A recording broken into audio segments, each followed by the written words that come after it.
Market లో invest చేసి మీ డబ్బులు డబుల్ చేసుకోవాలనుకుంటున్నారా? విజయవాడలో జరిగే సుందరరామిరెడ్డి గారి లైవ్ సెమినార్ కి అటెండ్ అవ్వండి.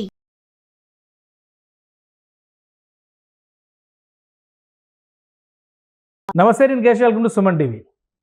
అమెరికాలో ట్రంప్ ప్రభుత్వం ఏర్పడినప్పటి నుంచి గుండెల్లో దడ మొదలైంది. ప్రధానంగా అమెరికాలో స్థిరపడాలని ఆశిస్తున్నటువంటి వారికి దీనికి తగ్గట్టుగా వార్తలు కూడా అలానే వస్తున్నాయి. ముఖ్యంగా ఇండియన్స్కి సంబంధించి 10 లక్షల మందిని బయటికి పంపించేస్తున్నారని, టెంపరీ జాబ్స్ చేస్తున్న వాళ్ళు ఆల్రెడీ వెనక్కి రావడం మొదలుపెట్టేశారని, ఇలా రకరకాల ప్రచారం జరుగుతుంది. నిజంగానే అమెరికాలో మన వాళ్ళు ఇక సురక్షితంగా ఉండలేరా? గ్రీన్ కార్డు సంపాదించాలనేటువంటి కళ ఇక ఆవిరైపోయినట్టేనా? ఒకసారి విశ్లేషించేటువంటి ప్రయత్నం చేద్దాం. మనతో పాటు ఆంధ్రప్రదేశ్ బీజేపీ అధికార ప్రతినిధి రవికిరణ్ గారు ఉన్నారు. రవికిరణ్ గారు నమస్కారం. కేశవ్ గారు, మీకు సుమన్ టీవీ వీక్షకులందరికీ నమస్కారం అండి. రవికిరణ్ గారు, రాజకీయ నాయకులు అనే విషయం మీరు పక్కన పెట్టేసి, మీరు సాఫ్ట్వేర్ ఫీల్డ్లో చేశారు, వివిధ దేశాల్లో పనిచేశారు. అసలు ట్రంప్ బాధ్యతలు తీసుకోగానే ప్రతి ఒక్కరికి గుండెల్లో దడ. ఈ వార్తల్లో నిజమెంత? నిజంగానే ఒక 11 లక్షల మంది వరకు ఇండియన్స్ ఇమ్మిగ్రేషన్ పాలసీస్కి విరుద్ధంగా ఉన్నారు, వీళ్ళందరూ వెనక్కి వెళ్ళిపోతున్నారనే ప్రచారం జరుగుతుంది. ఇందులో నిజమెంత? ఈ దానికి వెళ్లే ముందు మనం వీక్షకులకు కూడా అర్థం చేసుకోవాల్సింది ఏంటంటే, ఏ దేశంలో అయినా సరే సక్రమంగా చట్టబద్ధంగా వలసలు రావటం వేరు, అక్రమ వలసదారులు వేరు. అవును. ఇప్పుడు మన భారతదేశం ఉంది సార్. ఇప్పుడు పాకిస్తాను, బంగ్లాదేశ్, రోహింగ్యాలు, శ్రీలంక నుంచి అక్రమంగా వచ్చేసి పాకిస్తాన్ సరిహద్దుల్లో ట్రెంచ్లు తవ్వేసి వచ్చేసి, మొన్న సైఫ్ అలీ ఖాన్ ని మర్డర్ చేయట ప్రయత్నం చేసినటువంటి అతను హిందూ పేరు పెట్టినటువంటి రోహింగ్యా బంగ్లాదేశీ అతను. సో ఇటువంటి వ్యక్తులందరూ కోట్లలో, లక్షలు కాదు కోట్లలో ఉన్నారేమో. సరిహద్దుల్లో వెస్ట్ బెంగాల్ లాంటి రాష్ట్రాల్లో రాజకీయ పునరావాసం ఇచ్చి, వాళ్ళకి ఓటు హక్కులు ఇచ్చి, ప్రభుత్వాన్ని వాళ్ళకి అనుకూలంగా ఓట్లు వేయించుకునే ప్రభుత్వాలు అస్సాంలోకి వెళ్ళి వాళ్ళందరూ సెటిల్ అయిపోయి డెమోగ్రఫీని, అస్సాంలో అస్సామీయుల కన్నా బయట నుంచి వచ్చిన వాళ్ళు అధిక సంఖ్యలో పెరిగిపోయి డెమోగ్రఫీ మార్చేయటం, ఇది మనం హర్షిస్తామా? మన దేశానికి ఇట్స్ సెక్యూరిటీ థ్రెట్. మన దేశ భద్రతకి ఇది ఒక అగ్ని పరీక్ష, సవాల్. మీరు కావాలంటే సక్రమంగా రండి. ఇప్పుడు ఆ మ్యూజిక్ డైరెక్టర్, ఆయన పాకిస్తాన్ మ్యూజిక్ డైరెక్టర్ వచ్చాడు, ఆయన పేరేంటి, లావుగా ఉండరు. ఎవరైనా సరే సక్రమంగా అప్లై చేసుకొని నాకు పౌరసత్వం కావాలి అంటే ఇస్తారు. అలాగే మీకు ఇక్కడ వర్క్ చేసుకుంటాం భారతదేశానికి, మాకు వీసా ఇవ్వండి అంటే ఇస్తారు. వచ్చారు, మీరు పని చేసుకుని వెళ్తారు. అంటే నేను అక్రమంగా వలసదారులు వచ్చేసిన వాళ్ళందరికీ మానవ హక్కులు ఇక్కడే ఉండాలి. ఫర్ ఎగ్జాంపుల్, ఇప్పుడు నేను ఉంటాను సార్, మా ఇంట్లోకి మీరు వస్తారండి, భోజనం చేస్తారండి, రవికిరణ్ గారు 2 రోజులు మీ ఇంట్లో ఉంటారు సార్ కాకినాడలో అంటారు, స్వాగతం సార్ అంటారు. అది పద్ధతి. లేదు, పెట్టేమని సర్దుకొని మీరు వచ్చేసి ఫోర్స్ఫుల్ గా నేను ఉంటాను 1 వారం అంటే, సర్లే పెద్ద వచ్చాడు మనం కాదన్నా అంటారు. 6వ రోజు వెళ్ళమంటే అయ్యి మానవ హక్కులు, నేను వస్తే ఇవ్వమంటావా, నాకు హక్కులు లేవంటే ఎలా ఉంటుంది, ఎంత చండాలంగా ఉంటుంది. ఇది అంతే సార్. సో అందుకనే మన దేశం భద్రత మనకు ఎలా ముఖ్యమో, అమెరికా దేశ భద్రత కూడా వాళ్ళకి అంతే ముఖ్యం.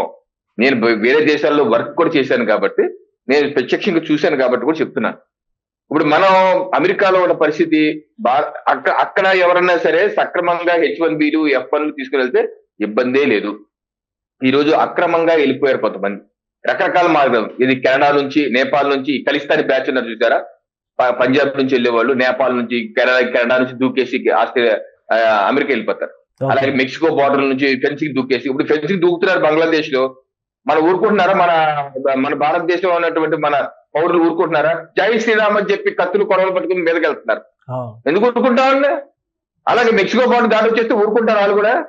అది మన దేశ రక్షణ కదా, సావర్నిటీ కదా, ఆ దేశ అంటే చాలా మంది ఇండియన్స్ కి అమెరికాలో సెటిల్ అవ్వాలనేది ఒక కళ ఉంటుంది. ఇప్పటివరకు ఏంటంటే అక్కడ చదువు కంప్లీట్ అయిన తర్వాత ఏదో ఒక ఉద్యోగం సంపాదించుకునో సెటిల్ అవ్వచ్చు అనేటువంటి అభిప్రాయం ఉంది.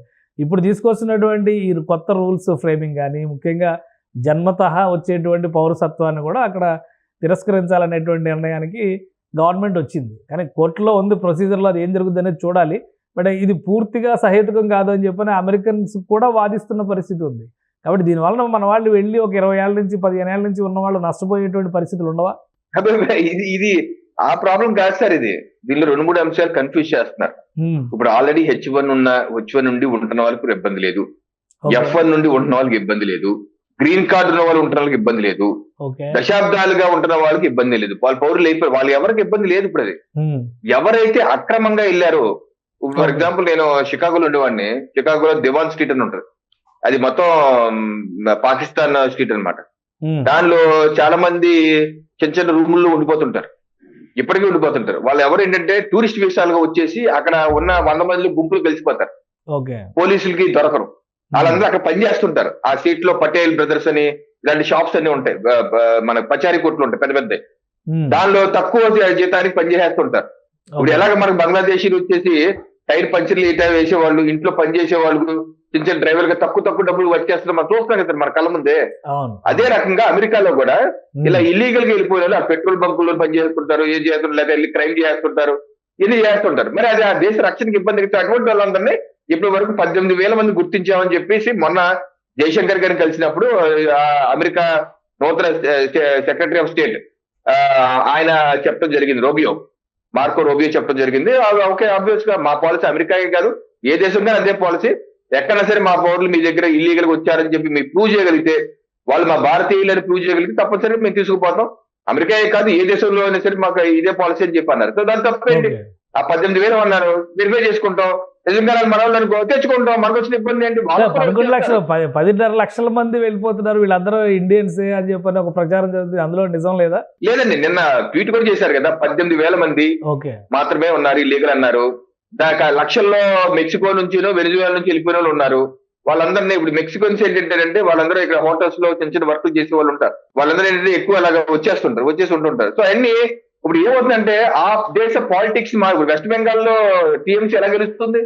ఆ రోహింగ్యా బ్యాచ్లు అందరికి ఓటర్ ఐడి కార్డ్స్ ఇచ్చేసి కదా, అదే మనకు ఓపెన్ ఫ్యాక్ట్ తెలుస్తుంది కదా, అది మనకి మనం అఫీషియల్ ఒప్పుకోకపోయినా మనకు కనబడుతున్న విషయం కదా. అలాగే అక్కడ ఏం చేస్తారు డెమోక్రాట్లు, అలా జనాలందరూ తీసుకొచ్చేసి వాళ్ళకి ఓటర్ ఐడి కార్డులు ఇచ్చి వాళ్ళతో ఓట్లు ఇచ్చుకొని ఫ్రీగా ఫుడ్ కూపన్స్ ఇచ్చి వాళ్ళకి లాడ్జింగ్ ఫెసిలిటీస్ ఇస్తున్నారు. మరి ఆ దేశానికి ఇది ఆ దేశం యొక్క ప్రభుత్వాన్ని శాసించే పరిస్థితి కదా వెళ్ళిపోతుంటే, దట్సే మన దేశంలో ఏ రకంగా మనం బాధపడతాం? ఇదే బయట వాళ్ళందరూ వచ్చేసి ఇక్కడ ఎవరో ఏ ప్రభుత్వం కావాలి, నరేంద్ర మోడీ కావాలా, రాహుల్ గాంధీ వాళ్ళు డిసైడ్ చేస్తే ఎలాగా? ఇక్కడ భారతీయుడు డిసైడ్ చేయాలి ఎవరు కావాలని. అంతేకాని బంగ్లాదేశీయుడు, పాకిస్తాన్, శ్రీలంకలు, నేపాల్ కాదు, అదే రూల్ అక్కడ కూడా. అందుకని ఏమంటున్నారు, రిపబ్లిక్ గా డొనాల్డ్ ట్రంప్ గారు వీళ్ళందరినీ ఏది ఇల్లీగల్ గా వచ్చారో ఫ్రీ ఫుడ్ కూపన్స్ తీసుకుని అకౌంట్ అందరూ వెనక్కి పంపిస్తారు, దీనికి తప్పేం లేదు. సెకండ్ పాయింట్, ముఖ్యమైన పాయింట్, H1B వీసాలు ఎక్కడ తగ్గించమని చెప్పారు. ఇది మంచి విషయం.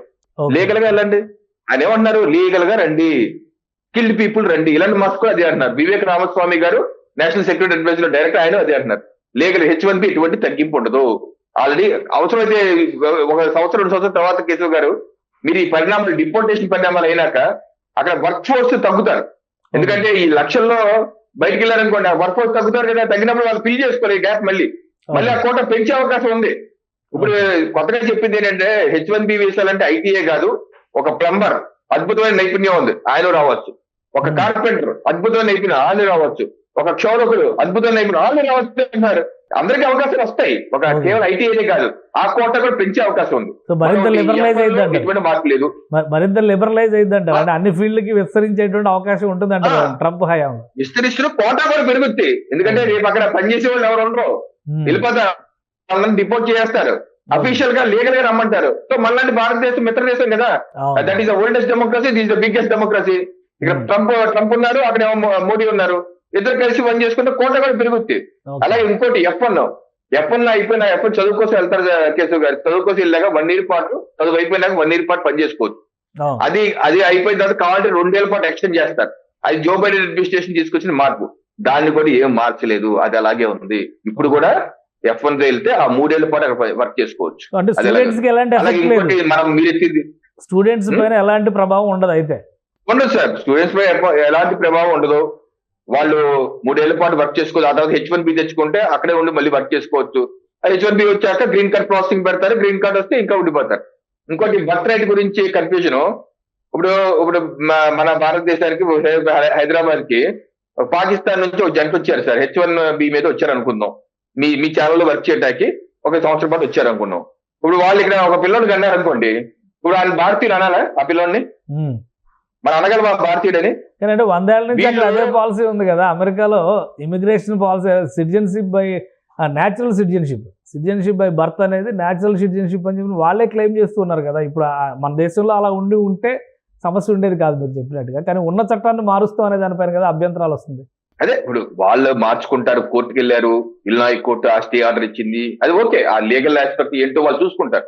కానీ దాన్ని మనం విశ్లేషించుకుంటే ఇబ్బంది ఏంటి, ఇబ్బంది కాంది ఏంటి అని చూస్తే, ఇప్పుడు మన దేశంలో వచ్చిన వాళ్ళు తల్లిదండ్రులు ఎవరైనా సరే భారతీయులు అయి ఉంటే వాళ్ళకు పుట్టిన వాళ్ళు మన భారతీయుగా స్వీకరించగలం. అంతేగాని ఇద్దరు వేరే దేశస్తులు అయ్యుండి వేరే ఈ భారతదేశ పౌరసత్వం లేని వాళ్ళు ఇక్కడ పిల్లలు కంటే వాళ్ళందరూ భారతీయులు అంటే ఎలాగా? నాకైతే ఇబ్బంది, పర్సనల్ గా నాకైతే నేనైతే యాక్సెప్ట్ చేయను. సో యాక్సెప్ట్ చేసే వర్గాలు ఉండొచ్చు.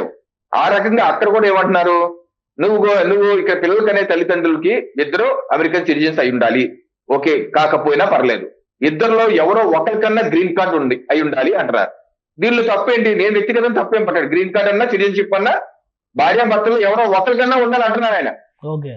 సో దాన్ని ఇదేంటంటే అక్కడ ఆయన ఉద్దేశం, మనకు వస్తున్న సమాచారం ప్రకారం ఏమవుతుందంటే ఒక మాఫియా రాకెట్ లాగా నడుస్తుంది.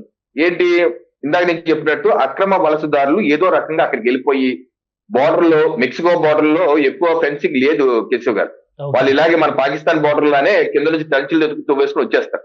వచ్చేసి ఇక్కడ పిల్లలు కనేసి పిల్లలు పుట్టాక అది కోర్టులో వేసి ఆ పిల్లోడు అమెరికన్ సిటిజన్, ఆ పిల్లోడు మైనర్ కాబట్టి అతను చూసుకుంటే నేను ఇక్కడ ఉండాలంటే కోర్టు ఓకే అంటాను. అలాగే చాలా కొన్ని లక్షల మంది ఉండిపోతున్నారు. అంటే దీన్ని దుర్వినియోగం చేస్తున్నారు. ట్రంప్ గారు చెప్తుంది ఏంటంటే ఈ యొక్క ప్రొవిజన్ ని దుర్వినియోగం చేస్తున్నారు. దుర్వినియోగం చేయడం వల్ల అమెరికన్స్ ఇబ్బంది జరుగుతుంది, అందుకని ఈ పరిస్థితి పోవాలి, అందుకని మారుస్తా అంటున్నారు. సో దానిలో ఒక దేశ చట్టాలు నిర్ణయం తీసుకుంటాయి. కాబట్టి దీనివల్ల ఏదో జరిగిపోతుంది, పొలం పుట్టే వాళ్ళని.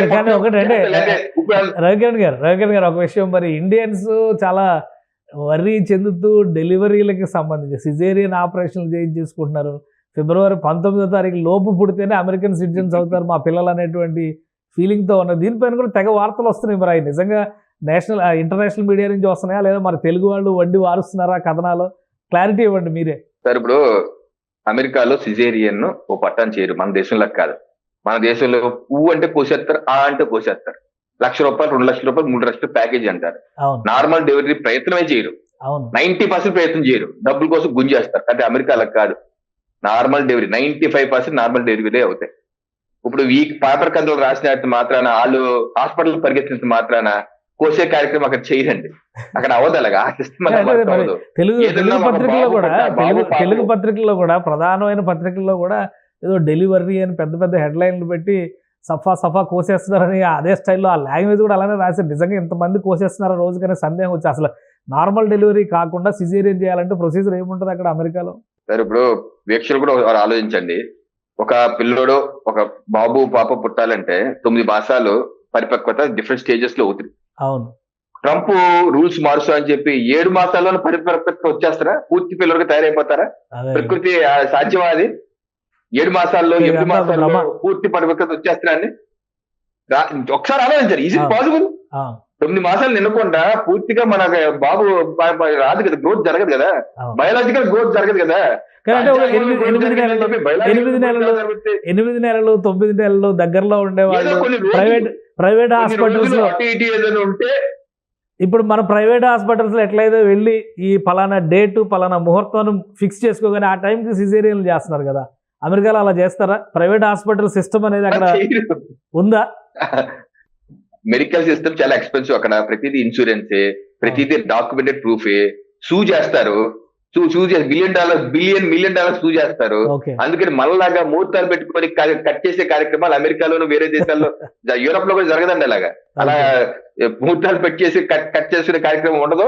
డాక్టర్లు ఆ పని చేస్తే వాళ్ళ లైసెన్స్ పోతే చాలా ఇబ్బందులు వస్తాయి. సో మన తెలుగు పేపర్లు కొన్ని రాస్తాయంటే మీకు తెలియదు ఏమంటే కమ్యూనిస్ట్ భావజాలాలు ఎక్కువ మంది మీ ప్రింట్ అండ్ ఎలక్ట్రానిక్ మీడియాలో ఉన్నారు. వాళ్ళకి ఇదే పని.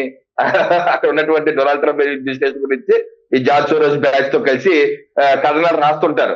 ఈ రాతలు వస్తే రోతలు చూస్తే బాధ కలుగుతుంది. ఎలా వచ్చి చెప్పండి సార్, 8 మాసాల్లో పూర్తి పరిపక్వత చెందేస్తారు కడుపులో తల్లి గర్భంలో ఉన్నవాళ్ళు.